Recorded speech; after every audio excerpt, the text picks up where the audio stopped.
Good morning to all the students. कैसे हैं आप सब? I hope you all are fine. So students, as you know that in the last class we have discussed about the topic that is related to the application of the equilibrium constant. So हमने अपनी last class के अंदर equilibrium constant की कुछ applications देखी. So students, आज हमारा जो topic रहेगा वो रहेगा factors that affecting the state of equilibrium. कुछ ऐसे फैक्टर जो इक्विलिब्रियम की स्टेट पे इफेक्ट डालते हैं. ठीक है, तो आज हमारा टॉपिक रहेगा factors affecting the state of equilibrium. और this concept was explained by the or put forward by the Le Chatelier or Braun in 1884. So now this concept explained or totally credit goes to the Le Chatelier to explain this concept of the equilibrium, that what are the factors that affect the equilibrium.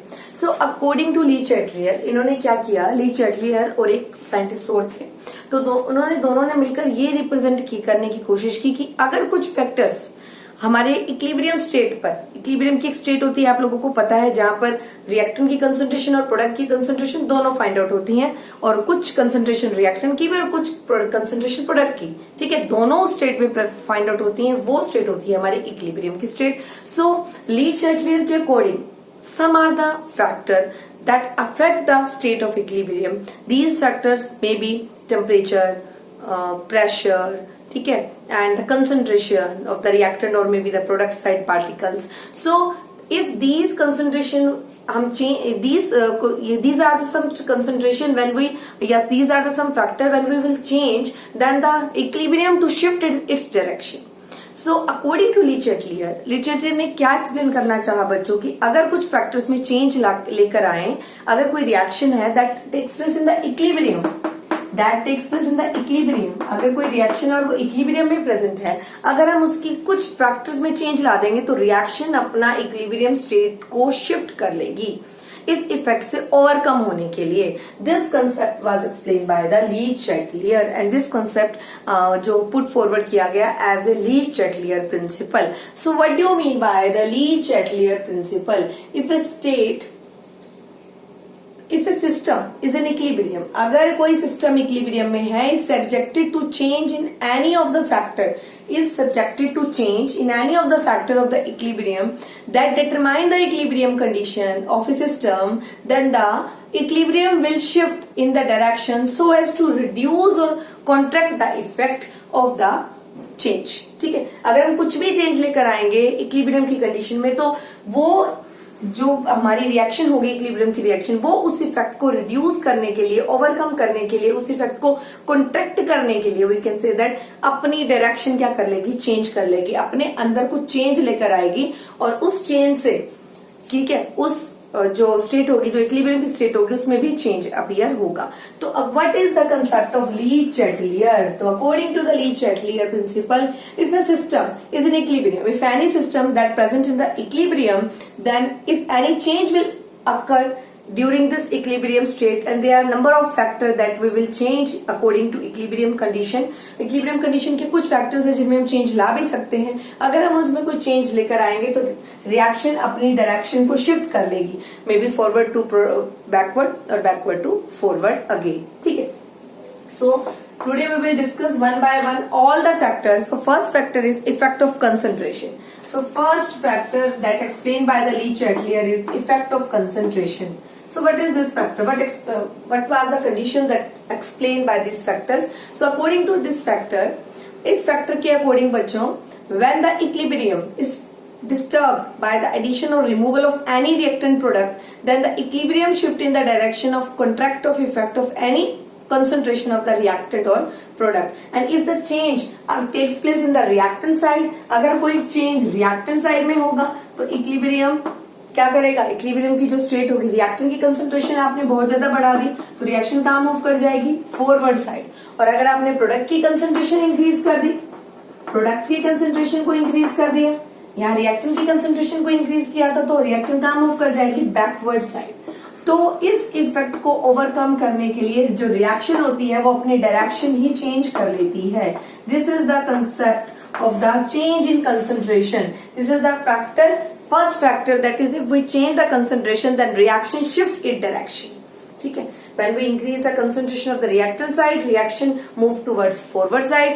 If change in the concentration of the product side, reaction move towards backward side. ठीक है, this is the first factor.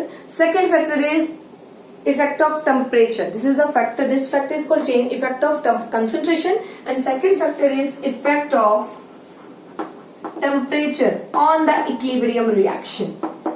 On the equilibrium reaction. It is effect of temperature. So what is the effect of the temperature on the reaction? So students, when increase the temperature, तो बोल सकते हैं with increase in temperature of the reaction. किसी भी reaction आपके पास कोई equilibrium की reaction और आप उसका temperature increase करते हैं, then equilibrium shift in that direction where the reaction is called endothermic reaction. उस रिएक्शन को एंडोथर्मिक रिएक्शन बोला जाएगा इफ द रिएक्शन, कोई भी ऐसी रिएक्शन है बच्चों और वहां पर टेम्परेचर इंक्रीज कर रहे हैं, सपोज A प्लस बी, और वहां पर हीट प्लस कर रहे हैं, मतलब टेम्परेचर इंक्रीज कर रहे हैं, तो रिएक्शन आप याद रखिएगा जो रिएक्शन का नेचर होगा दैट इज एंडोथर्मिक. तो equilibrium the reaction shift in the equilibrium in the direction of endothermic reaction. और with decrease in temperature, अगर आपने रिएक्शन में टेम्परेचर डिक्रीज कर दिया, ठीक है, तो reaction move towards exothermic nature, that is exothermic reaction. ठीक है, और shift in the direction of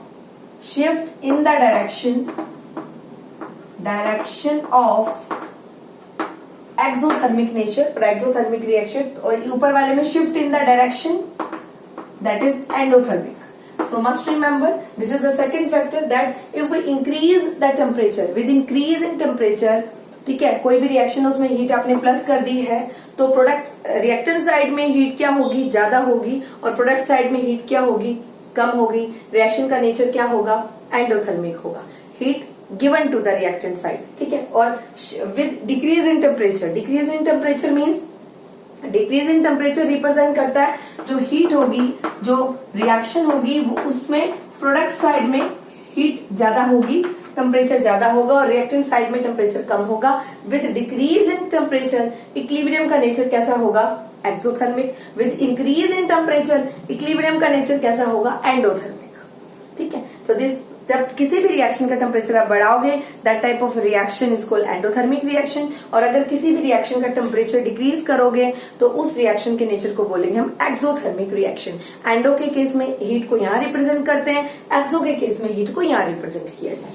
ठीक है, इसके अलावा बच्चों जो इक्विलिब्रियम, हर कोई भी रिएक्शन होती है उसकी कोई ना कोई, अगर वो रिएक्शन इक्विलिब्रियम में है तो उसकी कोई ना कोई के की वैल्यू होती है. K is called equilibrium constant. So equilibrium constant for a exothermic reaction decrease as the temperature increase. ठीक है, इतना आप लोगों को पता. और equilibrium constant for endothermic reaction increase as the temperature increase. Okay, इतना आप लोगों को मालूम होना चाहिए. ठीक है, now we will discuss about the third factor that is called effect of pressure. Effect of pressure. तो what is the third type, that is effect of pressure. तो प्रेशर का क्या इफेक्ट पड़ता है इक्विलिब्रियम की रिएक्शन के ऊपर. Increase in pressure, अगर किसी रिएक्शन इक्विलिब्रियम रिएक्शन का आप प्रेशर इंक्रीज करते हो तो equilibrium shift in equilibrium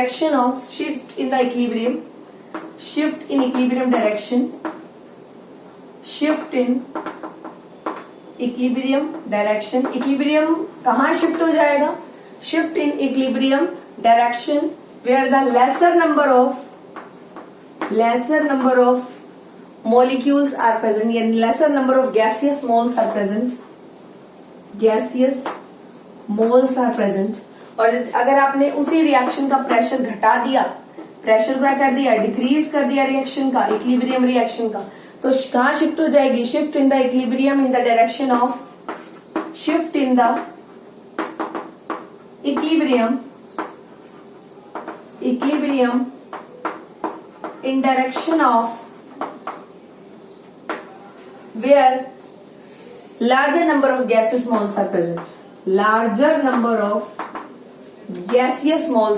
present. ठीक है, लार्जर नंबर ऑफ मोल्स जहां पर प्रेजेंट होंगे वहां पर हमारी रिएक्शन शिफ्ट हो जाएगी। अब क्या मतलब हुआ इसका बच्चों, ये समझिए। If there is increase in pressure of any reaction, अगर किसी भी रिएक्शन का आपने प्रेशर इंक्रीज कर दिया है तब क्या इफेक्ट पड़ेगा रिएक्शन के ऊपर। सो देखिए, नेक्स्ट फैक्टर है इफेक्ट ऑफ प्रेशर। और इफेक्ट ऑफ प्रेशर के केस में मैंने आपको बताया जब आप प्रेशर बढ़ाते हो तो उसको समझाने के लिए हम एक एग्जांपल लेंगे। N2 + 3H2 form 2NH3। तो बच्चों यहाँ पे नंबर ऑफ मोल्स 1 है और यहाँ पे नंबर ऑफ मोल्स 3 और 1 कितने हैं 2 नंबर ऑफ मोल्स होंगे जो बैलेंसिंग कोफिशिएंट होते हैं रिएक्शन को बैलेंस करने के लिए। 4 नंबर ऑफ मोल्स है या 2 नंबर ऑफ मोल्स है, ठीक है। और मैंने आपको बताया था जो प्रोडक्ट के नंबर ऑफ मोल्स होते हैं उनको N2 बोलते हैं और जो रिएक्टेंट के नंबर ऑफ मोल्स होते हैं उन्हें N1 बोलते हैं। ये बात मैं ऑलरेडी आपको बता चुकी हूँ, ठीक है।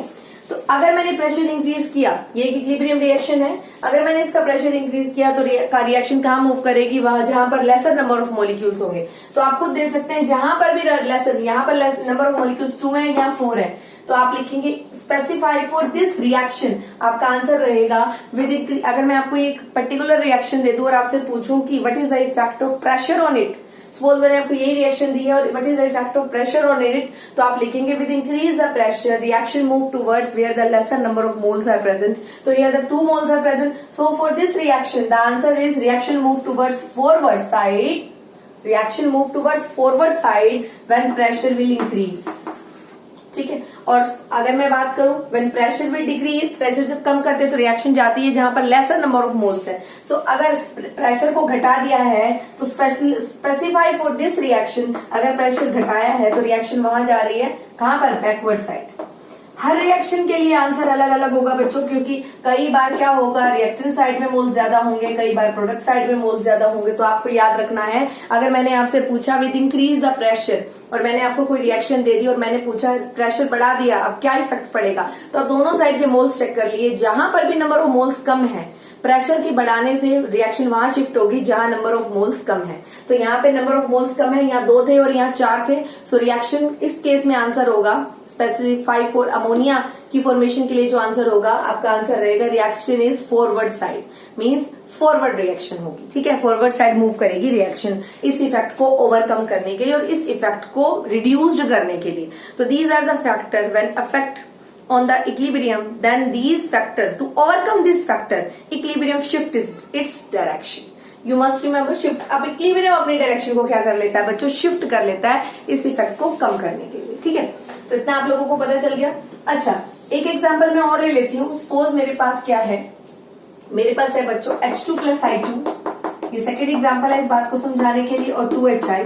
बेटा in this case here the number of moles are N2, number of moles कितने हैं 2, और यहाँ क्या है 1 और 1, N1 मोल्स भी कितने हैं बेटा 1 + 1 कितने हो गए 2, तो दोनों साइड नंबर ऑफ मोल्स 2 है।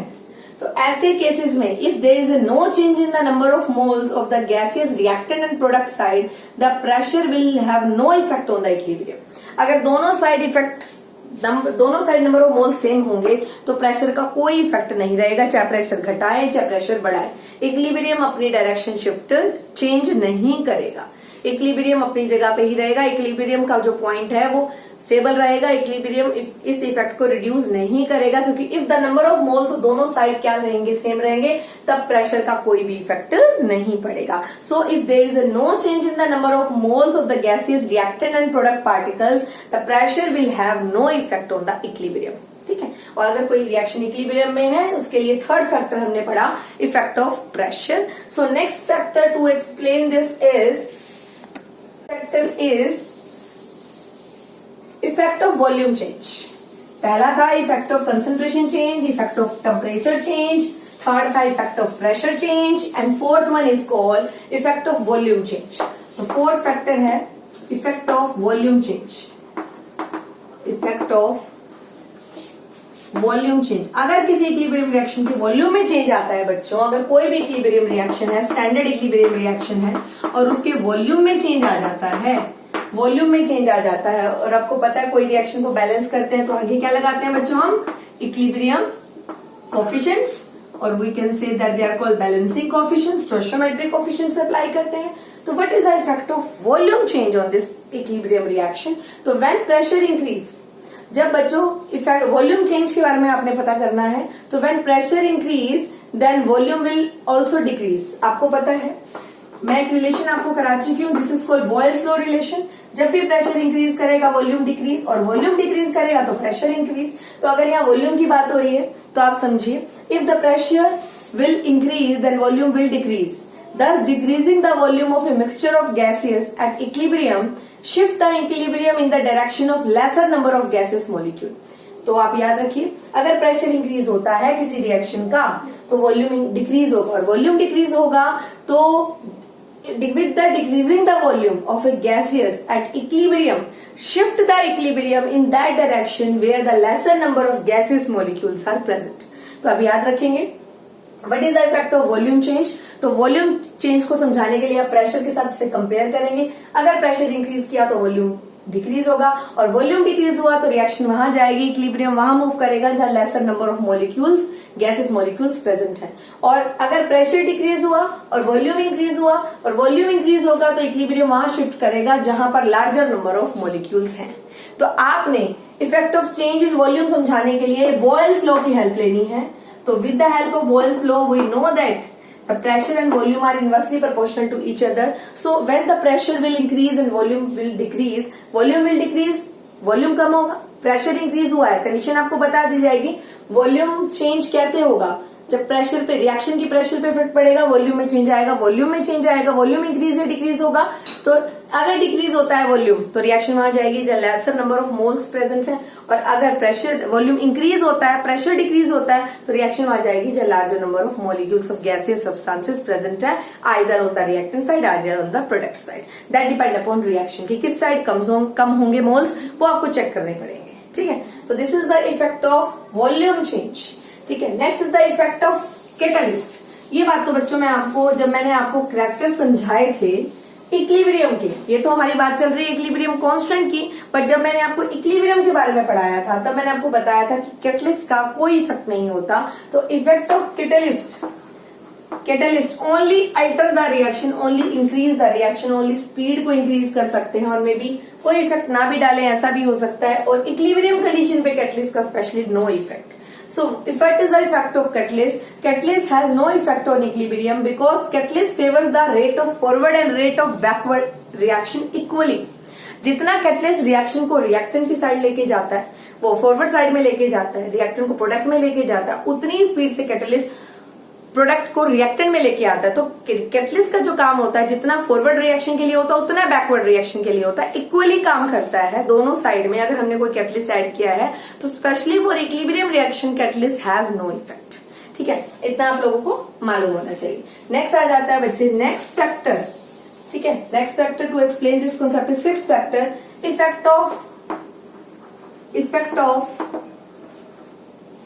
Effect of addition of inert gas.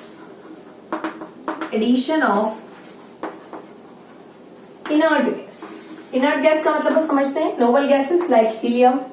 ठीक है, वैसे particle helium, neon, argon, krypton, but ये जो गैसेस होती हैं रिएक्टिविटी इनकी कम होती है, बट मूवमेंट तो ऑल गैसेस की तरह फास्ट ही होती है। ठीक है, बट इनकी रिएक्टिविटी थोड़ी कम होती है because these are inert gases are also called noble gases. So what is the effect of inert gas? The addition of inert gas has a following effects. अगर मैं बात करूं एडिशन ऑफ इनर्ट गैस की, तो उसको मैं दो तरीके से आपको पढ़ाऊंगी। पहला फैक्टर मैं आपको पढ़ाऊंगी addition of inert gas. Addition of inert gas, दो फैक्टर में मैं आपको ये बात पढ़ा रही हूं। At condition when the volume is constant, the condition is volume is constant. So students, when the inert gas is added to the equilibrium system at the constant volume, then total pressure will increase. Pressure क्या हो जाएगा? Increase हो जाएगा। ठीक है, दोबारा सुन लीजिए। When addition of inert gas in the equilibrium system, किसी भी equilibrium system के अंदर आप addition करते हैं inert gas का, then the total pressure will increase, and you know that pressure will increase, then volume will decrease, and volume will decrease, then reaction move towards where the lesser number of moles are present in the reaction, either on the reactant side either on the product side. Reaction अपने आप को shift कर लेगी। दोबारा मैं पूरा concept एक बार दोबारा एक्सप्लेन कर रही हूँ। अगला मेरा जो है फैक्टर पहला फैक्टर मैंने आपको पढ़ाया effect of concentration, effect of temperature, effect of pressure, effect of volume change, effect of catalyst and effect of inert gas. And what is the effect of inert gas? When the inert gas added, we take two conditions to when we add the inert gas in the equilibrium system. That first factor is addition of inert gas at constant volume. And volume जब volume constant रख दिया और inert gas डाल दी, बच्चे inert gas से gases क्या लगाती हैं? प्रेशर लगाती हैं, एक्सटर्नल प्रेशर अप्लाई करती हैं, तो pressure will increase and when pressure will increase, you know that according to Boyle's law, volume will decrease and volume will decrease, then reaction move towards where the number of moles are less. अब आप अपने आप पता लगा लीजिए, जहां पर भी किसी जो आपको रिएक्शन गिवन होगी, जहां पर भी नंबर ऑफ मोल्स कम होंगे, उस साइड आप बोल सकते हैं either forward side reaction move होगी और either backward side reaction move. So एक बात आपको और याद रखनी है, when the addition of inert gas at constant volume, अगर वॉल्यूम ही कांस्टेंट कर दिया तो ये रिलेशन अप्लाई नहीं होगा.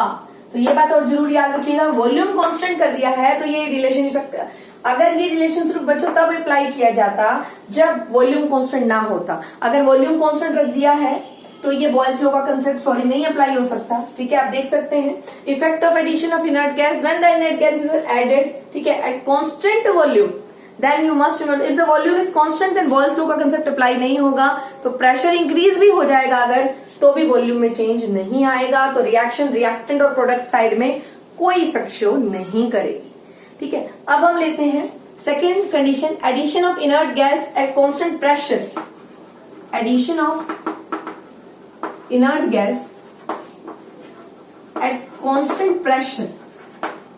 बच्चा जब प्रेशर इंक्रीज होगा, वो कांस्टेंट हो गया, तब क्या फर्क पड़ेगा? So when the inert gas added at equilibrium system at constant pressure, then their volume will increase.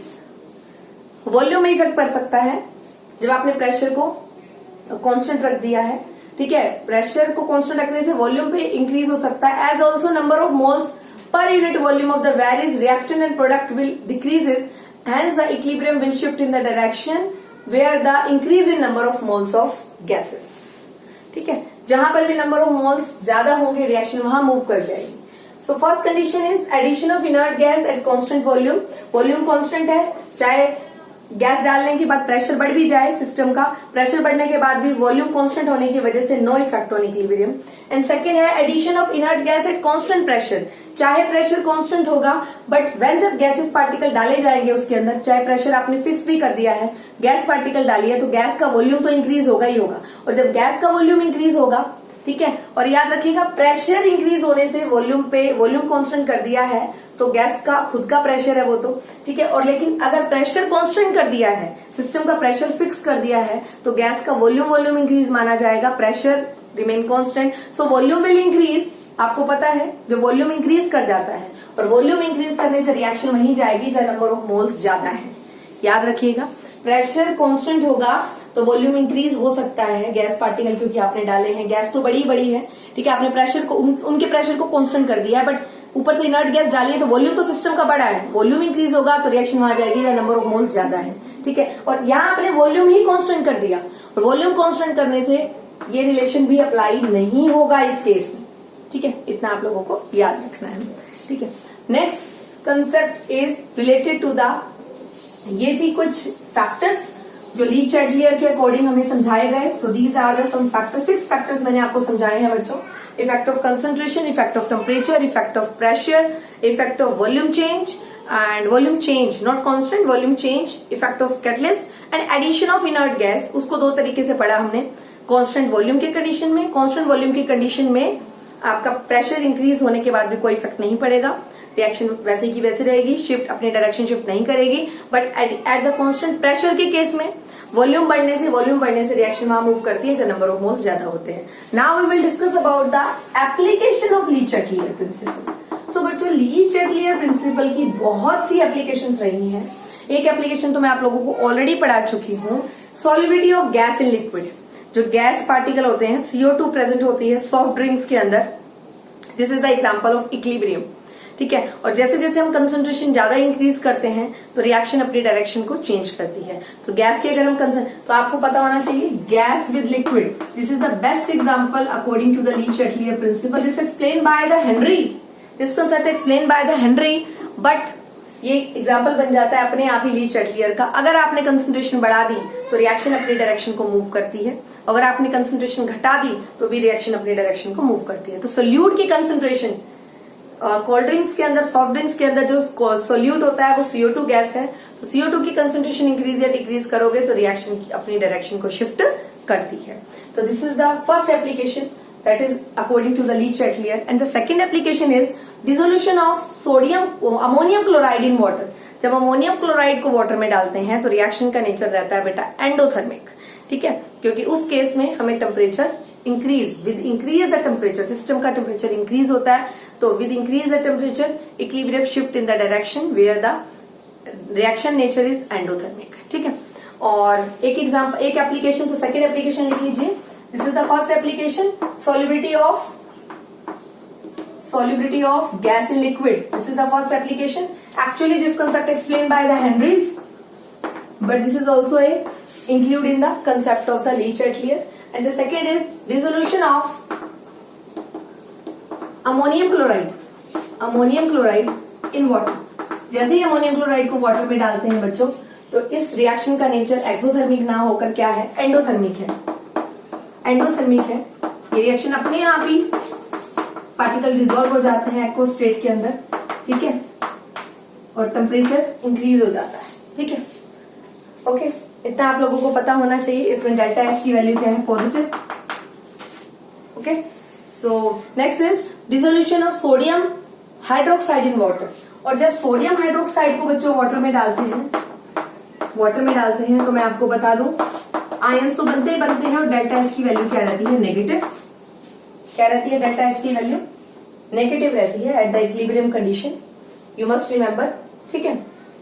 तो अमोनियम क्लोराइड को जब वाटर में लेते हैं तो रिएक्शन का नेचर क्या रहता है, एंडोथर्मिक, ठीक है, और सोडियम हाइड्रोक्साइड को वाटर में डालते हैं तो रिएक्शन का नेचर क्या रहता है, एक्सोथर्मिक।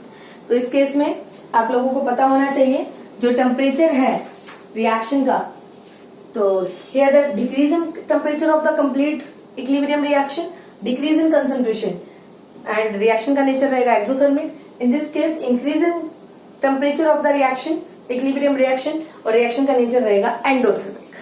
ठीक है, तो these are some application that based on the Leach-Atelier principle। और जब भी टेम्परेचर को अब इंक्रीज या डिक्रीज करोगे तो रिएक्शन का नेचर हम एक्सप्लेन कर सकते हैं, ठीक है। तो इतना आप लोगों को पता होना चाहिए। These are the factors, these are the application that relate the Leach-Atelier principle. So ultimately students, tell me what is Leach-Atelier? Leach-Atelier एक फ्रेंच साइंटिस्ट थे जिन्होंने कंसेप्ट 1884 के नियर अबाउट और 82 के नियर अबाउट उन्हें कंसेप्ट एक्सप्लेन करना चाहा हमें। That concept is, you know that एक इक्विलिब्रियम रिएक्शन होती है और इक्विलिब्रियम में रिएक्टेंट और प्रोडक्ट की दोनों की कंसेंट्रेशन प्रेजेंट होती है, और इक्विलिब्रियम कभी ओपन कंटेनर में नहीं होता, क्लोज कंटेनर में होता है। बट अगर हम इक्विलिब्रियम कंडीशन पे कुछ और फैक्टर्स अप्लाई कर दें तो क्या इक्विलिब्रियम इस इफेक्ट को रिड्यूस करने के लिए अपना नेचर चेंज करेगा, अपनी डायरेक्शन में चेंज करेगा, या किसी भी तरीके का इक्विलिब्रियम की स्टेट में चेंज आएगा? तो कुछ फैक्टर्स ऐसे अप्लाई किए गए कि उनको अप्लाई करने के बाद इक्विलिब्रियम की स्टेट चेंज हुई। तो वो फैक्टर था change in concentration, change in temperature, change in pressure, change in volume change, effect of change in volume and effect of catalyst. Catalyst का बहुत बड़ा इफेक्ट नहीं दिखता इक्विलिब्रियम की स्टेट पे, क्योंकि कैटलिस्ट जितना रेट ऑफ फॉरवर्ड के लिए काम करता है उतना रेट ऑफ बैकवर्ड के लिए काम करता है, तो वो उसका इफेक्ट इतना ज्यादा इक्विलिब्रियम कंडीशन में नजर नहीं आता। और effect of addition of inert gas at the constant volume condition, ठीक है, कांस्टेंट वॉल्यूम कंडीशन में कुछ भी हो जाए रिएक्शन में ज्यादा चेंज नहीं आएगा। और eight the constant pressure condition, जब प्रेशर में चेंज आएगा, प्रेशर सपोज हमारे कांस्टेंट कर दिया है, तो उस केस में वॉल्यूम इंक्रीज होगा, और वॉल्यूम इंक्रीज होने से रिएक्शन कहां जाएगी, where the number of moles of gases particles are high, ठीक है। And the some application that relate with the Le Chatelier, effect of solubility of gas in liquid, effect of solubility of ammonium chloride in water, or the dissolution of the or effect of sodium hydroxide in water, ठीक है। So students, आज का concept था हमारा according to Leach-Atelier and the application that relate to the Leach-Atelier. So students, in the next class we will discuss about our next part of this chapter, that is ionic equilibrium. Okay, so students, आज के लिए इतना ही. Do your work in a neat and clean way and regularly.